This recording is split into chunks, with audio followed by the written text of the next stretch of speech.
He leads us all the way, playing proper football, the Sheff United way. Ale, ale, ale, ale, ale, ale, ale, ale, ale. Hello, ladies and gentlemen, and welcome to another match reaction that obviously I am buzzing that we've gone and beaten Derby County 1-0 in the league at Bramall Lane. Obviously, I was there. I've just got back from the game. Yeah, what more can you say? I just want to go through a few things before we start this. Since the passing of Johnny Gascoigne, we've not done a video on this channel. I didn't think it was the right time to do it. Me and Johnny were really close. We spoke a lot, almost on a daily basis. Yeah, I just didn't. I still don't have the words to. I'm not very good with words at times, and I still don't really have the words to put together how I felt about Johnny and how I feel that he's gone, and it's incredibly sad. And obviously it's fallen on the wrong time with obviously Maddie Cusack, and obviously that's so important as well. But yeah, I really hope for the next home game there's a lot of tributes to Johnny, because he really deserves it. I'll pop this up what Chad made earlier on for the live stream. We absolutely adored Johnny, and whether his content were for you or not, it doesn't matter. I think a lot of people had opinions of Johnny without knowing him because of the content that he did, but he was an absolutely fantastic bloke. He really was a lovely man that would do anything for anyone. And I hope that this game today, this win, and he would have loved that win as well, because it's proper digging your heels in, blood and thunder challenges going. He absolutely adored that game today. So hopefully, yeah, we can say that once for Johnny. So yeah, there's not. We're possibly going to be doing something soon, so I don't want to say too many things about this right now. But I just wanted to give a little bit of a tribute to Johnny, because he was my friend, and yeah, just devastated that he's gone. But yeah, I just wanted to say a little thing, because like I say, I'm not great with words, especially when I'm doing live videos. I'm not as good as Hal with the old words, but I just wanted to say something, because I've kept quite silent on this. I put a tweet out there, and I did a Facebook post. I felt it was a bit more personal, and I didn't want to do anything on the channel because I just thought that it was too soon. And yeah, I don't think I'd had the right words to put together at that time. So yeah, anyway, I hope people join with me to obviously yeah, hope that Johnny's in a better place right now. And yeah, anyway, let's move on, because I've just rambled, and I've probably not done him his dues really, because he deserved a lot more than me just jabbering on. But anyway, yeah, yeah, obviously we've got the Maddie Cusack fantastic tribute today. The ground just erupted on the 8th minute, clapping all around, all four sides of the ground, with the Derby County fans joining as well. So a big thank you to Derby County fans for joining in that. The vigil was fantastic as well, and yeah, everyone's really turned out for Maddie as well. So a fantastic tribute to Maddie, and hopefully we've got one coming up for Johnny too. So yeah, I just wanted to start off with that. Obviously we need to talk about the football, but I needed to address the Johnny situation, obviously talk about the Maddie situation, because also when Gus Harmer scored his goal, I couldn't see what was up, because obviously I'm in the ground, I'm on the south stand, and it was kind of more towards the Cop and the John Street. I didn't see what was on Gus's shirt, and it said MC8, which is obviously a tribute to Maddie Cusack too. So yeah, that's fantastic. Gus is a fantastic player and man. A lot of really good things have happened today as well. Obviously, the Blades have won. The Blades are now 4th in the league, still unbeaten, and we would be above Burnley. if it wasn't for starting on -2. So yeah, he's very, very good. There's only West Brom, Sunderland, and Burnley above us, and yeah, I'm really proud of how this team started this season. Ollie Arblaster, obviously that's not a good situation to be in. Him being in a moon boot, and I think a lot of fans saw him in a moon boot before the well when he was coming into the ground. So yeah, I think a lot of fans were really worried because when you see a player in a moon boot, you always think, "Oh my God, what has he done?" But Wilder seemed to play it down a little bit, like he's hoping that it's not going to be a long-term injury. He did say, "I'm not sure he's going to be fit for the next game," so that indicates to me that Wilder feels like he might be available in a couple of games' time. So hopefully Ollie's injury isn't too bad. Also, a big shout out to Sai Sachdev that yeah, suffered a pretty bad injury in the youth team game. So I know Sai Sachdev has watched the channel in the past, and he's a top lad, and hopefully going to be a great pro. And yeah, all the best to you too, Sai. Sidney Peck making his league debut today. He was really good, as he always is. And he debuted really, really well for Ollie. He really did. And yeah, a few blood and thunder, again, runs and tackles and stuff like that was great to see. Anton Hackford scoring his first goal for Port Vale whilst being on loan from the Blades. Great to see. And Daniel Jefferson missing from a yard out when Norwich and Watford were 1-1 at the time. Yeah, I think, where was it? What was the scoring? Oh, yeah, 4-1 to Norwich. So, yeah, sorry about that, Daniel Jefferson. I did see that on Twitter just before I came on here, so I've just kind of added that in there. So, yeah, it's been a good day. It's been a good day. It really has. But after about 20 seconds, I thought this was going to be a terrible day because Derby started the game so fast. They took the centre, they played it back. I don't know who it was to, but they played this crazy through ball from sort of like way in their own half, caught Burrows out. Burrows was napping, gets all the way through. The ball's played into the box, and Harry Suter almost smashes the ball in his own net. Very, very close, or it seemed close from where I was sat. It may not have been, but it seemed close. And I was like, oh, wow, they have come to party. They really have come to party, Derby. And that was after 20 seconds or 10 seconds or whatever it was. Bearing in mind the rest of the game, Derby County had an expected goals of 0.05. In layman's terms, that means they got nowhere near our goal all the way through the game. Now, I thought they had a couple of chances. I thought that we had a couple of squeaky bum moments in the first half, but obviously not. Obviously, I'm just thinking of Harry Suter smashing the ball into his own net almost. In the second half, they had absolutely nothing as well. Their midfield could not get on the ball. And I think it just proves, I'm not bashing Ben Osborne here, but I think it just proves that Ben Osborne was on the ball for me more than anyone in the Derby midfield, and he was taking all the set pieces.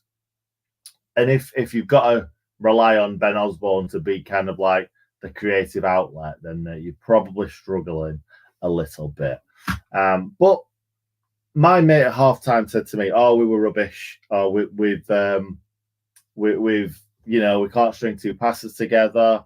It's very, very bitty and batty, and it's not flowing too well." Actually, I thought we played well in the first half. I think it was just maybe the final ball that wasn't quite good enough at times. And in the 7th minute, there was a great bit of play down the right-hand side. Callum O'Hare puts the ball into the box, a little bit too much on the cross, and Gus Harmer heads over because it was, just too high for him. Even Kieffer Moore, I think, would have struggled to get his head over that ball. I'm talking about high differences, obviously.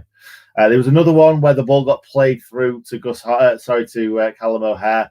He had a shot, the keeper saved it, and then it hit the bar. That was a really, really lucky let-off for Derby, because we were all over them at this point. It was just so frantic. It was obviously a feisty affair, and it was fun. It was a fun game to watch for me.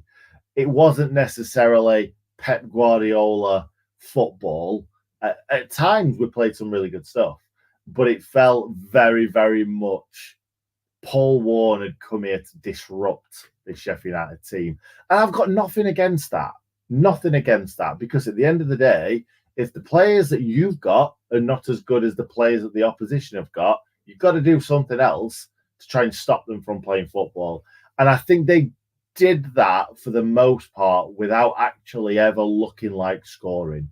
So as soon as Gus Harmer puts that ball in the top corner in the second half, I kind of knew it was over, even though we're all blades and we know that we can throw it away at any point, as we have done in my 30 odd years watching United. No, 30 years watching United. So yeah, it's always a little bit of a worry. And I actually thought towards the end of the game they'd get on the ball a little bit more in the midfield and even just pump some long balls into the box for the big lads to go for.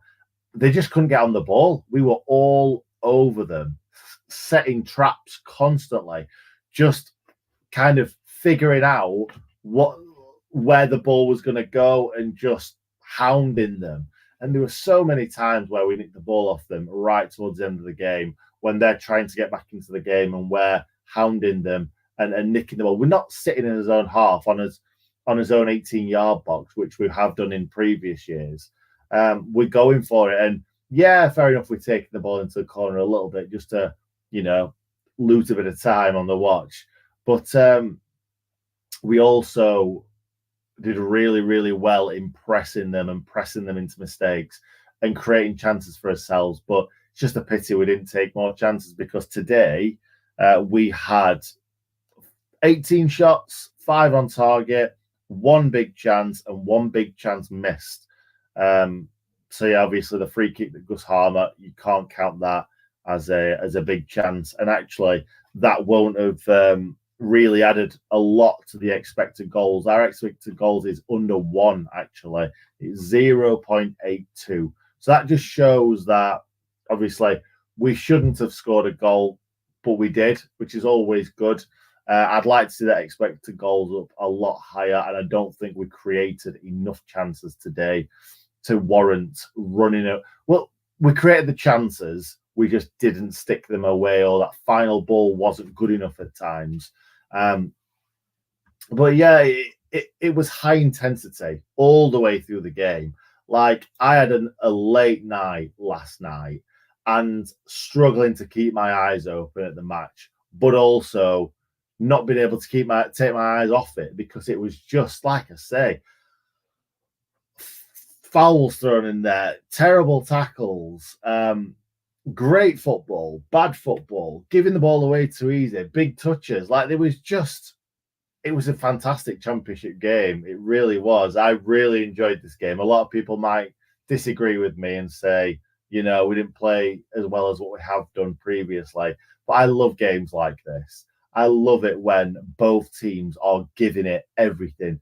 And my opinion on the Sheffield United side right now, I think somebody was saying this about Arsenal, where they've gone from being a top 4 side, playing really good football, but not really having that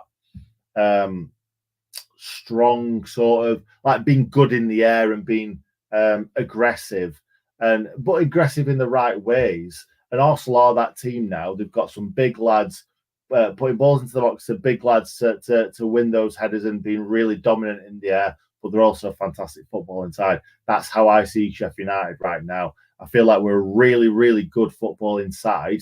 We look really nice to watch. And actually, I'm liking the fact that we're good on the break too. We need to score more goals, but we're good on the break too. We can create chances, and we can also make chances from mistakes from the opposition. And I like that. But also, we got that nasty streak in us this season, and that's what I love to see. You got Vinny Souza throwing those tackles in there. You've got Sidney Peck throwing those tackles in there, taking bookings when you know you have to take bookings. And yes, Paul Warne set Derby up today to frustrate us. And you could see that early on because there was no love loss between Paul Warne and Chris Wilder, or shall I say Chris Wilder and Paul Warne. Because at one point, I wonder if Wilder was trying to motivate the team and get them up for it, because one of their players picked the ball up on the byline to stop us from taking a quick throw in. And Wilder just like kind of almost 2-footed him in the back.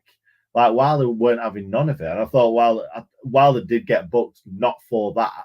I think it was for arguing with Paul Warne, but they were going at it, Wilder and Warne. And I'm sure Wilder respects the fact that Warne came here and tried to unsettle the Sheffield United side today, because they knew that they couldn't handle us. And this is crazy to think, because Derby teams from the past have never been this, not bad, because they're obviously in the same division. They've been worse. But yeah, when we were in League One and we were coming up to the Championship, I was scared of playing Derby. And now Derby are not the team that they were, and them coming to it's almost like Rotherham or Barnsley coming to Sheffield United when you're watching Derby County come to Sheffield United, and obviously the Rotherham connection is probably due to Paul Warne, but yeah, they were nasty. Derby were nasty today, but so were we. We were just as nasty, if not more nasty at times. And what I will say is Harrison Burrows is fantastic at winning free kicks as well, especially when their players are out to snap our players and stop our players from playing. You've got to win those free kicks. You've got to throw yourself to the ground when you feel the contact, and that's just how football is these days, unfortunately. But Harrison Burrows is very, very good at that. Sidney Peck took one for the team late on in the game. They were just nasty players today, and I'm glad that we've beaten them 1-0. I really am. I think Kieffer Moore went through a few times in that first half as well. And I just want to highlight the fact that I feel like Kieffer Moore, yes, he's not playing as well as what he probably wants to. He's definitely been scapegoated. Definitely. Because at times he creates good chances, and it might flash across the box where he's played a really, really good ball. And I think it was away on the left-hand side, and he played a really good ball across the box with his left foot, and Callum O'Hare just couldn't get onto it. But yeah, he's made some mistakes today, and he's made some mistakes in previous games. He will get better. And again, I thought he had a 50-50 game today. I think at times he looked really good, and at times he made the wrong decisions. I never think he looks bad. I just sometimes think that he makes the wrong decisions, and I think that's due to confidence. I think once goals start coming, it'll all just come together. And he is the right man to lead the line for the Blades with all these fantastic creative players around him. So I want us to just keep playing Kieffer Moore into confidence, into just, getting the most out of him, because we all know that Kieffer Moore is a really, really good footballer, and he's been a very good Championship player in the past. So I'm sure it's still in his legs, and I'm sure it's still in his head. He just needs to remember that he can do these things. And yeah, like I say, once goals start coming, everything else will click too. Yeah, I want to say a few things. Even though Michael Cooper had nothing to do today, he just always just exudes confidence, doesn't he? Like when the ball's going into the box, you don't think that he's dropping that ever. And that's nice to see when we've had previous goalkeepers that we can't trust as much, let's say. But yeah, in that first half, we were by far the better side. Like I say, it was a little bit frantic. It was very high intensity. It was a good standard to a certain degree with United's football, but like I say, that final ball just wasn't good enough at times. But what I did like about United, especially in that first half, well, both really, we look dangerous at set pieces every time a ball comes into the box. And that's not happened as a Sheffield United team for a long time. And yeah, maybe you could say the season we got promoted, we scored all those goals from corners against Burnley, and we had Nell, and we had Robbo, and we had Ollie McBurney.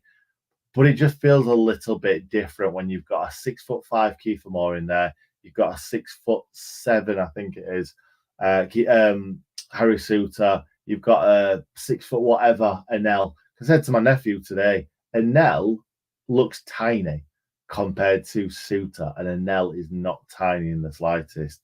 So if I'm 6'2" and I'm going up against a 6'7" beast like Harry Suter, I'm scared. I'm thinking I've got no chance. I'm gonna have to do all the dark arts in the world to stop this man from, beating me in the air. And but what I am loving as well is not just the fact that we look dominant in the air in both boxes. Harry Suter does this thing where he peels off to the back post and heads it across the box. We're going to score lots of goals this season with that. I don't think it's come off fully yet. I think it came off in the game against Wrexham. I'm not sure if we scored a goal from it in the league just yet, but we will score goals from that, because that's great. That's what you want to see. And you know what? The amount of times I've seen us do that, and Harry Suter is all on his own at the back post, or that he's going to win that ball because he is massive and he's dominating his opponent. We will score goals from that this season, and I'm very, very excited to see those goals.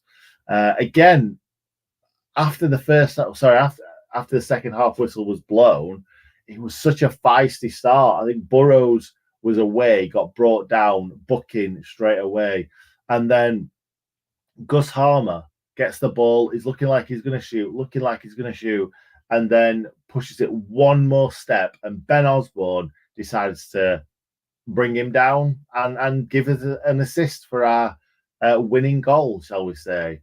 So, yeah, Ben Osborne got a really good reception today, and I'm glad of that.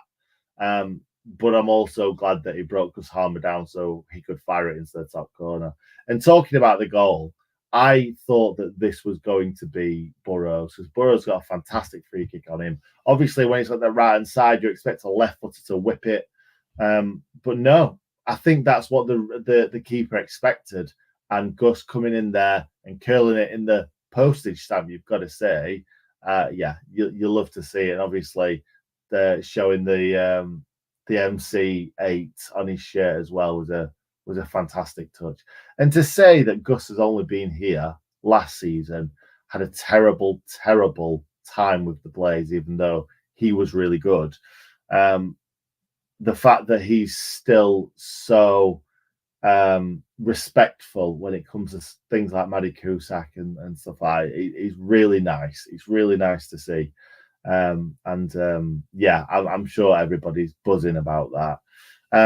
And then in the second half, I could talk about lots and lots of different chances or opportunities that we had. It was Gilchrist came in on his left foot, smashed a shot at the goalkeeper that was straight down his throat, really, but he had to push it out for a corner. That was really, really good play. When Femi Sariki came on in the second half, he just had their left back on toast every single time. I just want to keep seeing more and more Femi Sariki. If we're struggling, if we're not struggling, bring him on, let him cause chaos for the other team, because he is so skillful, so direct, so quick, so athletic, and it's so hard to stop the man.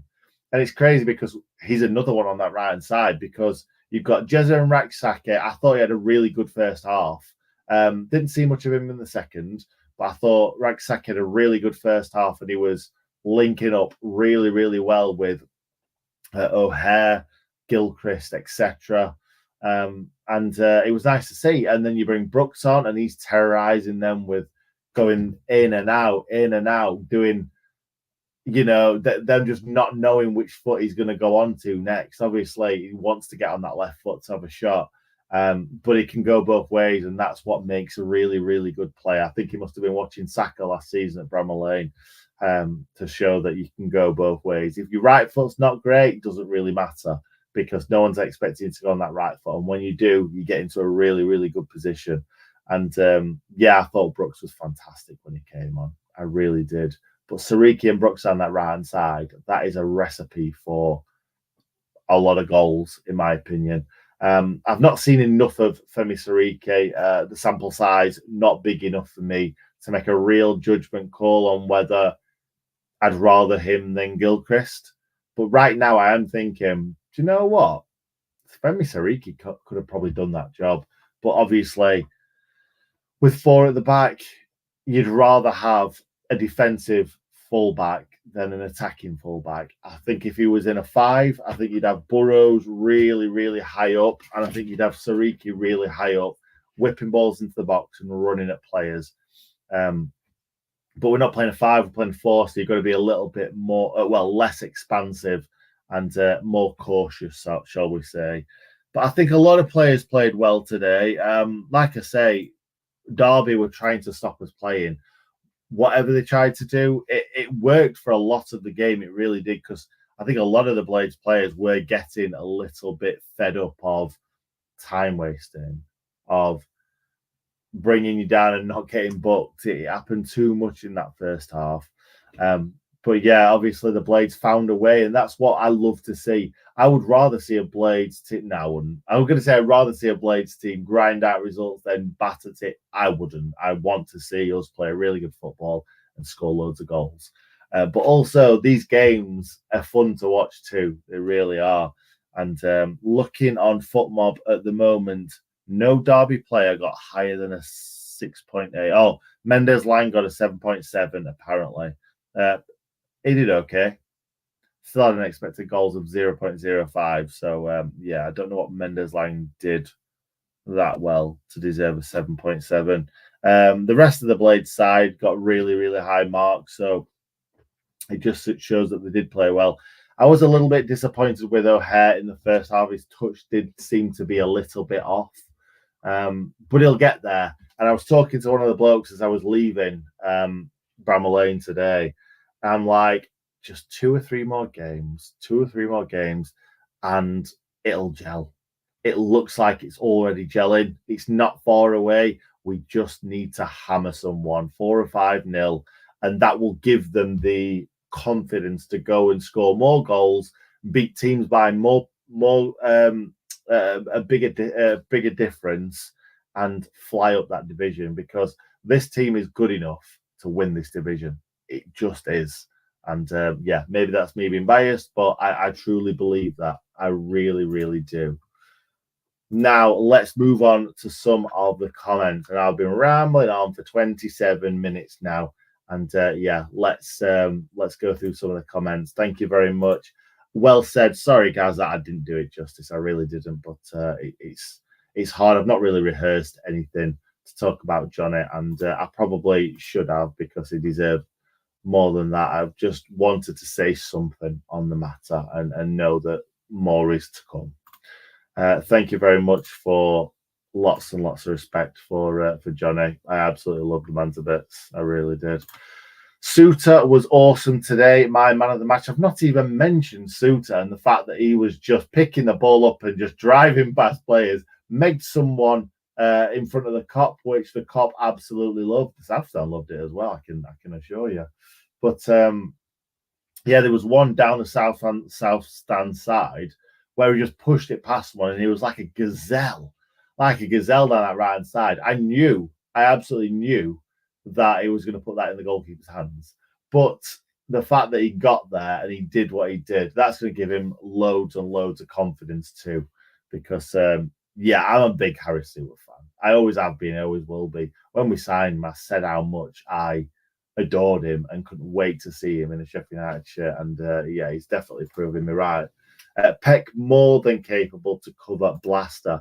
I was talking to my nephew about this today, and I was wondering whether we would see a massive difference, a hole in the midfield with Ollie Arblaster not being there. Now, I think they offer two different things, City Peck and Ollie Arblaster.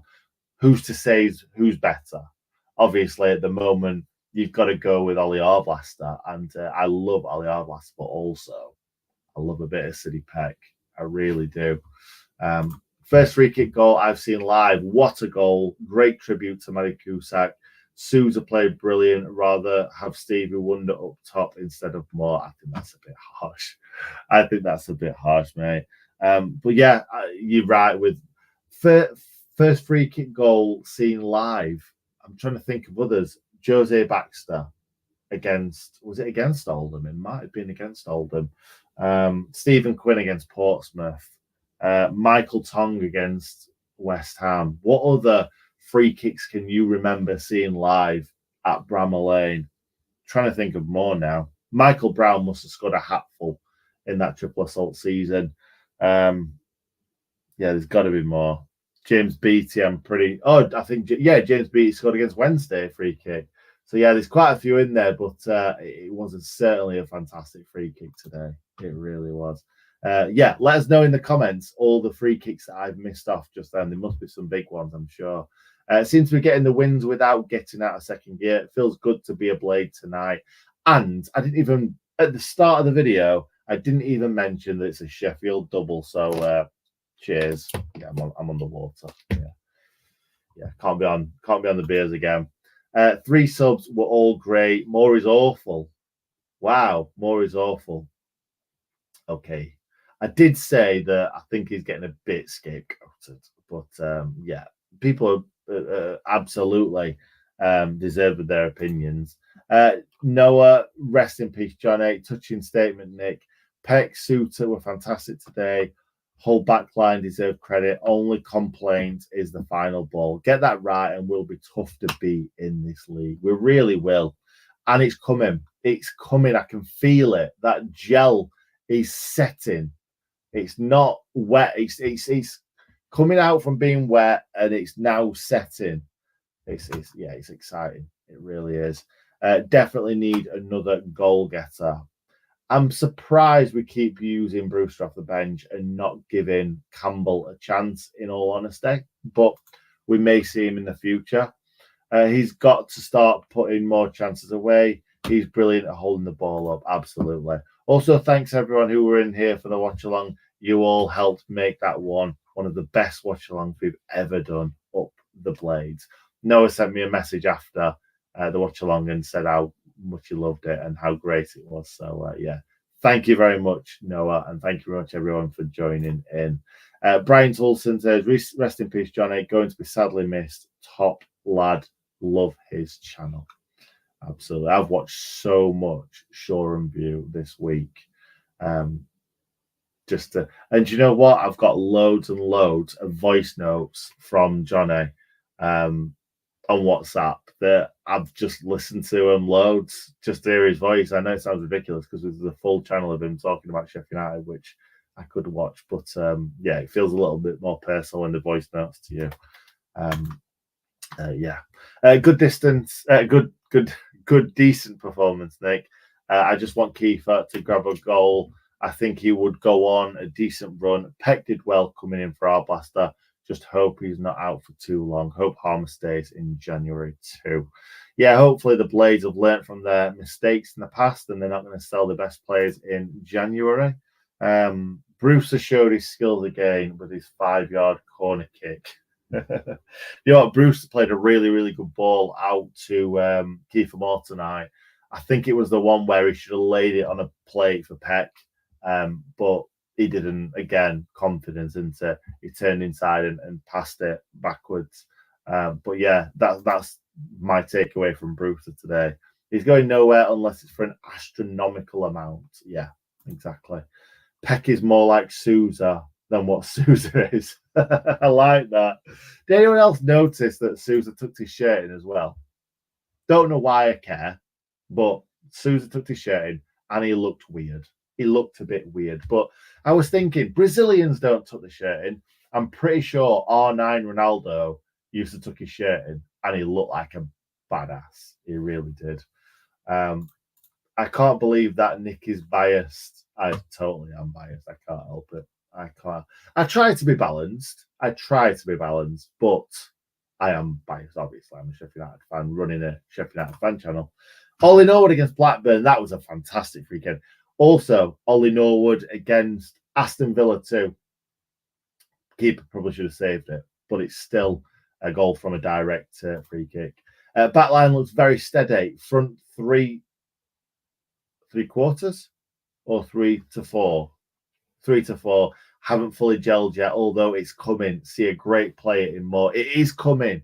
It is coming, Charlie. I absolutely agree. Even in Nick, we play with 9 men when Moore and Saki. That is shade, Thomas. That is shade. I think Saki will definitely come good. And I think that's the reason why Wilder's persisting with him. He knows he's going to come good. And you never know. Palace might have written something in his contract to say that he needs to play so many games and stuff like that. I've heard of these things in contracts before when you're taking someone in on loan. But I think he'll be really good. I think, and I think the fact that we're using him, if he was on the bench every single week, Palace would probably take him off us and give him to somebody else. It's like, well, if you're not going to use him, give him someone else. He needs that experience. I think that's probably why Wilder's using Rak-Saki a little bit more than Andre Brooks right now. However, Andre Brooks, sorry, I'm yawning. I'm shattered. I really am shattered. But no, it was, Brooks was fantastic today. He really, really was. I was at the game, a great free kick from Harmer, and it was limbs up the blades. Too right. And there's been so many great videos of the free kicks, lots of different angles from lots of different fans on Twitter, and I've watched every single one of them up to now, and I'm expecting more to appear on Twitter for the rest of the evening. So, keep them coming. If you videoed that free kick, pop it on Twitter. I will watch it. Jimmy, nice to see you, mate. Brooks over Rak-Saki. I don't think there's many Sheffield United fans that would disagree with that point right now. But as I said, I get why Wilder's going Rak-Saki right now. At the end of the day, I don't think we need... Let's enjoy them both. Let's enjoy them both, as Rio Ferdinand says. We've got them both. They're both talented lads. I think, like you say, I think Brooks has shown more than Rak-Saki up to now. They're both talented lads. I'm glad we've got them both. I don't care about really saying one's better than the other. We've got them both. And do you know what? If Rak-Saki doesn't play well and he gets brought off in the 66th minute, you've got Brooks to come on, and vice versa. It's exciting. It really is. And we've got a really good group of fun players to watch. We really have. And obviously Gus Harmer came off. It looked like cramp from where I was sat, but it could be something else. I hope it's nothing. Nobody said anything on Twitter, so I'm assuming that's all fine. It's just Ollie Arblaster, really. We just need to make sure that boy is back in a red and white shirt as soon as humanly possible. Dominant my backside. Derby the better team. Oh, Stephen, I needed that laugh. I needed that laugh tonight. Thank you so much for that. I don't know who you support. Definitely not the Blades. You're either a Derby fan or you're a Wednesday fan, or you're just someone that's having a laugh. And that's fair. I want you to make me laugh. Laughing's fun. So thank you for that. I really appreciate it. Anyway, let's leave it there. I'll be honest. Like I said, I've been out drinking the night before. I've been absolutely shattered today. I've just enjoyed watching the game. I tried to write some notes. It didn't go too well. And I just enjoy watching the games. So hopefully you've taken something from this match reaction tonight. I just like being on here and chatting to you people. You beautiful, brilliant people. Have a great rest of your weekend, guys. Go and watch Jimmy's match reaction in 6 minutes over on Blades Ramble. And I will see you lot very, very soon. Up the Blades! Ollie, ollie, ollie.